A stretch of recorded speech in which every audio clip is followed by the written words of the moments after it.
it's a privilege to even have the option to go do the things that I do. Yes. I get to choose my suffering. That's a huge privilege that many in the world do not have. So I get to, and the responsibility of that is to bring that wisdom back. Especially, I mean, being alone for 60 days in Antarctica, in the depths of isolation, unbelievable hardship. I mean, I was probably for portions of the journey, geographically the most isolated human being on Earth. No one around me for hundreds of miles. And in that silence, in that stillness, you get to open doors in the soul that are very rarely opened. Yeah. And the wisdom that is unearthed from that, it is my responsibility now to bring it back and share. Everybody's got their own Antarctica to cross, right?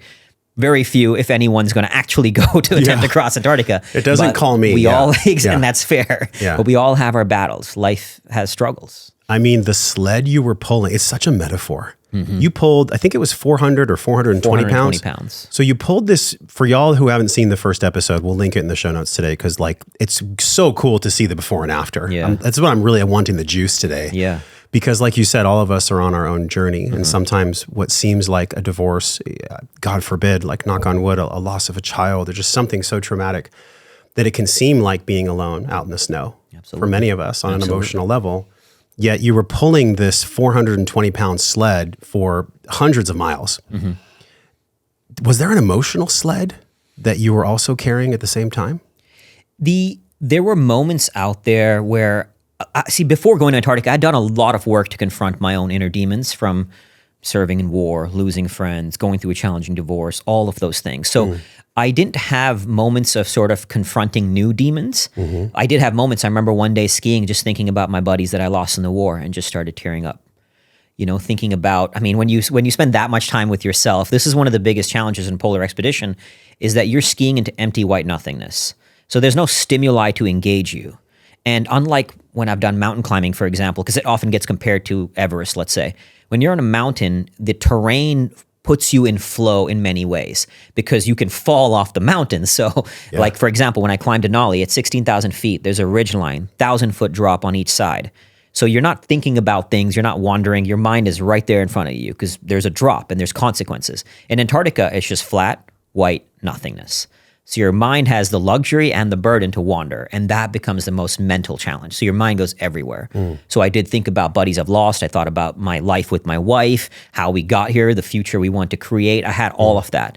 But I'd say the biggest emotional challenges were the frustration, the hardship. I'm the kind of person, my wife will tell you this, no matter what happens, no matter how tired I am, how bad shape I'm in, she's like, how are you doing? I'm like, I'm good. But in Antarctica, there were 2 or 3 times where I was like, I'm not good. I just don't say that, right? So I was that bad because the problem was we got hit this season in Antarctica, got hit with a tremendous amount of soft snow. So there were 3 or 4 other adventurers attempting other records out there. All of us did not hit our target. Everyone failed. People doing other shorter journeys took 10, 12 more days longer than it normally would have. And so I was dragging a 420-pound sled uphill through unrelenting soft snow. And there were 4 days where I broke 20 kilometers, which is about 12 miles. And that was a milestone I needed to hit, like keep breaking 20 kilometers. 4 times it happened where I would break 20, that night it would snow. And then the next day, putting in the same hours, I couldn't break 20. And the first time this happened, I hit 21.9 kilometers, snowed a ton, and went from 21.9 to 17 to 14 to 13. And on that day, when it was 13 kilometers, every 3 steps, not even exaggerating, my 2 sleds would get stuck in the snow because it was so soft. I would have to fight it up with all my might and then take a few steps and it would get stuck again. And that day, I remember sitting on my sled. Usually when I take a break, I don't sit. I just eat some food, drink some water, pee if I have to real quick, and then keep moving. I just sat on my sled, looked up and said, come on, give me a fucking break. And there were other days in the tent, especially the second and the third and the fourth time it happened where I broke 20 and I said, all right, I got this now. I can keep breaking 20. And then it would snow and then I couldn't. And I would call, and sometimes just out of frustration in the tent, I would just start tearing up. And it was so hard because there was nothing I could do to have it go any differently. And I would give my all that day and put in the hours, but sometimes you can't control the results and the frustration of that. And especially the last 10 days when the body really started falling apart. So from day 50 to day 60, I had days where I was so dizzy, I would fall over. I felt like I was drunk out there. And I kept trying to will myself out of it. Come on, you're mentally strong. Yeah. And I couldn't will myself out of it. It was just absolute exhaustion. And I actually found out later another adventurer did faint. And when you're solo in Antarctica and you faint, that could be fatal. Yeah. But thankfully, this other guy, he ended up waking up, set up his tent. He got evacuated, but he got frostbite on his fingers and toes. So I was nervous of fainting, and I had a few days of the dizziness, another day where I couldn't bring my breath down to normal. I was just like, I couldn't even few steps, and I'd be panting heavily. And then on the day 58, when I had the shooting gut pain, which is what ultimately ended the expedition on day 60, I got diverticulitis, which is infection in the colon. And the pain is quite severe. And if left untreated, the colon can burst, and it can flow into the bloodstream, which becomes septic and will kill you. And that's actually what happened to an adventurer 8 years ago. So when that happened, I kept trying to fight. Day 58, pain hit, and again, the frustration of that. And there's nothing I can do, right? It's just, and so day 59, I took a recovery day. I thought, let me see if I can still keep moving. Day 60, it hit again, and the doctor, me, made the collective decision to call it. There's so much here. I remember, gosh, it was a year and a half ago we podcasted? Yeah. Something like that. Well, so I was training for I this. remember I asked you on the last episode, I was essentially like, hey man, why are you doing this again? And you gave me this beautiful answer, and I'm not going to quote you exactly, but it was something like, I want to be able to know what it's like to be in connection with God and myself and nature in a way that most people are never afforded. Yeah. And then I think I asked you something like, well, what are you looking for from that?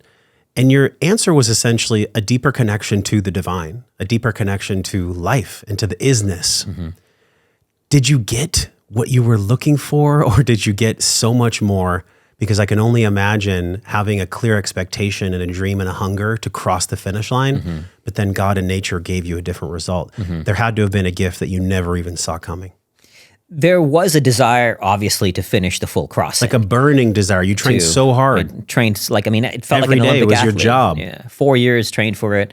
Spent God knows how much money towards it. Invested my soul to it. My wife had committed so much to it. You had raised people, crowdfunded. We raised $1.1 million. You raised over $1 million. There's a lot of pressure. A lot of pressure. And it didn't go that way. So actually, I really struggled mentally when I came back for the first 2 weeks. It was very, very hard.